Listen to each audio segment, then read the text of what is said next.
কলকাতার চেনা আলোয় বড় হওয়া সেই মেয়েটা পড়াশোনা আর তারপর মাত্র 18 বছর বয়সে বিয়ে করে হুগলি জেলার ছোট্ট গ্রামটায় চলে আসা, আজ জীবনের 37টা বসন্ত পার করে এসে যখন পেছনে ফিরে তাকায়, মনে হয় একটা আস্ত জীবন্ত শুধু হাউসওয়াইফ হয়ে সংসার আর ছেলের পেছনে কাটিয়ে দিলাম।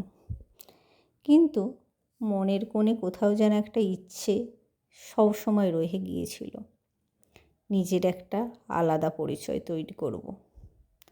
আর সেনায় ছকটা থেকে ভেঙে আজ শুরু করলাম আমার 30 দিনের মিনি ব্লগ চ্যানেল। আজ অবশ্য বৃহস্পতিবার, আমাদের সোলারের অফিস যাওয়া হয়নি। সকালের কাজ সেরে একটু জিরোবো ভাবছিলাম, কিন্তু মেঘ রোদের খেলা দেখে কলকাতা থেকে বাড়িতে আসা ছেলেটার আবদার করলো, আজ মা গরম গরম খিচুড়ি চাই। যেই ভাবা সেই কাজ। রান্নাঘরে আলোটা জেলে আমি, পুরো দস্তুর তখন মা।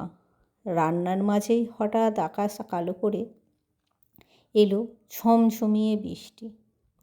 মেঘলা দিনে বৃষ্টির শব্দ আর কড়াইতে ফুটন্ত খিচুড়ির সাথে কষা কষা আলুর দম। উফ! আমাদের রান্নাঘরটা একটু অন্ধকার হলেও জানলার ধারে এই পরিবেশটা মন ভালো করে দেওয়ার জন্যে যথেষ্ট। এমনিতে তো অফিসের কাজে ব্যস্তই থাকেই, কিন্তু আজকে ছেলের পছন্দের খাবার থালাটা বেড়ে দেওয়ার মাঝে খুঁজে পেলাম এক অদ্ভুত শান্তি। বয়স বা পরিবেশ যাই হোক না কেন, নতুন করে বেঁচে ওঠার এই যে আমার লড়াই, এতে আমার সঙ্গী হবেন তো? ভালো লাগলে সাবস্ক্রাইব করে পাশে থাকবেন। আগামীকাল দেখব কাজের ফাঁকে সন্ধ্যে 7টায় আমি কি শিখছি। দেখা হচ্ছে আগামীকাল। কি হয়েছে? ভালো হয়েছে। আলুর দমটা